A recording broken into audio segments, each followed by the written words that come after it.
Good day po, isang house tour sa ating Istanatan sa Villas, yung 3-story. Nasa Biga, Tansa po ako ngayon, malapit sa SM, malapit sa highway. Ayan po, may Pure Mart, meron na din pong Alpha Mart, at ito na po ang main entrance. So, si Istanatan sa Villas, tanaw mo siya agad kapag pumasok ka ng gate. Ayan na po siya. Ang house tour natin is yung dress-up unit, kaya ang ganda ng vlog na ito. Tapusin po ninyo. So, sa house tour na ito, papakita ko sa inyo ang loob, 2nd floor, 3rd floor ni Istanatan sa Villas. Ito ay napakalapit lang sa highway at sa SM City Tansa. Kaya napakagandang chance na may available project sa location na to.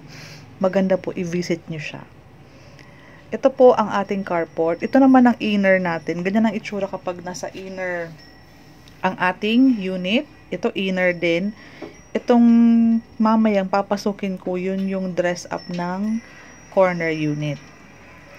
Ayan siya. Maganda po. Ganito na po ang turnover ng ating labas. Ayan po siya. Ito po corner lot po ito. Ito po, ganyan na po cover na ang half covered carport. Ang ginawa nila sa pinakababa is ginawa nilang kitchen area, dining area. Itong buong baba na ground floor. Ito ang ating service area, dito ka maglalaba.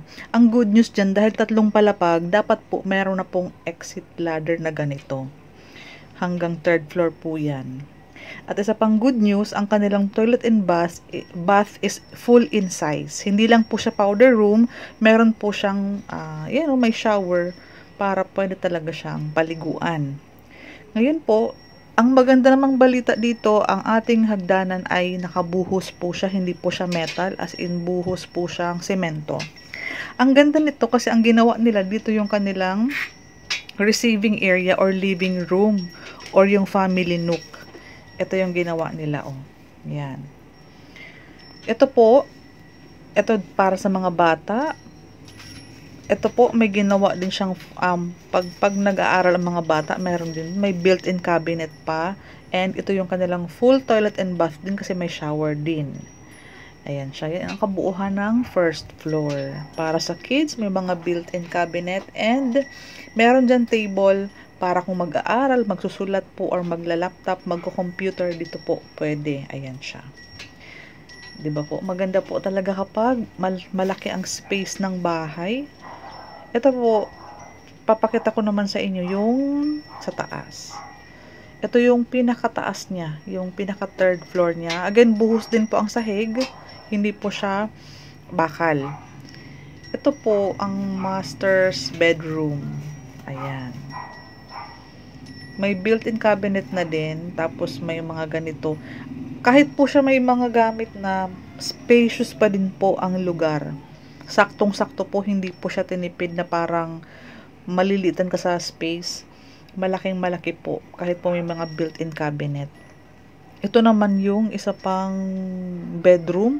May mga built-in cabinet. Ayan din po. Maayos din po ang space. Hindi din po siya yung sobrang pinaliit. Sobrang saktong-sakto lang sa ginhawa kasi madalas po kapag may built-in cabinet, lumiliit ang isang kwarto. Ito po, feel na feel mo ang aliwalas pa din, ang luwag pa din ng space. Again, ang ikatatlo nating CR is full toilet and bath in size. Cindy Hapil po, please subscribe to my channel kung ang mga vlog ko po ay nakakatulong. Please leave your comment po down below kung ano pa ang mga gusto mong itanong, isuggest na next na vlog ko po. Congratulations for availing Istanatan sa Villas, Villanueva family. Congratulations, officially po na-avail na natin ang unit na inaasam-asam ninyo. So sa mga details, lahat po ng details nasa description box and sa comment section.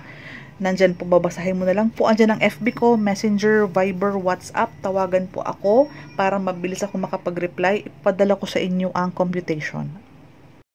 Daily tripping and daily reservation po ako. The Istanatan sa Villas. Kung naghahanap ka ng 3 palapag, let me assist you po. Pagtulungan natin.